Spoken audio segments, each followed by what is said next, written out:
এত ধরনের fried items এত কম দামে যে কোনটা ছেড়ে কোনটা নেব বুঝতেই পারছিলাম না। 10 মিনিটে আবার মুভি আরম্ভ হয়ে যাওয়ায় তাড়াতাড়ি করে 3টে আইটেম নিয়ে নিলাম।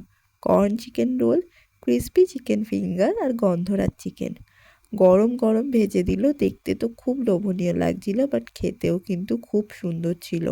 ভিতরে চিকেনের কোয়ান্টিটি যথেষ্ট বেশি ছিল আর কোয়ালিটিও ভালো ছিল, ফ্রেশ ছিল। গন্ধরাজ চিকেনেও ফ্রেশ চিকেন, পাতলা কোটিং আর গন্ধরাজের ফ্লেভারও পাবে।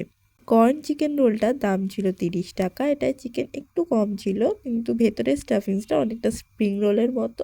কর্ন ভালো পরিমাণেই ছিল। ওভারঅল ভালো খেতে ছিল সব কটা আইটেমসই। আর দোকানটা আছে হিন্দ আইনক্সের একদম অপোজিট ফুটে। ভিডিওটা ভালো লাগলে লাইক, কমেন্ট, শেয়ার আর চ্যানেলটা সাবস্ক্রাইব করে দিও।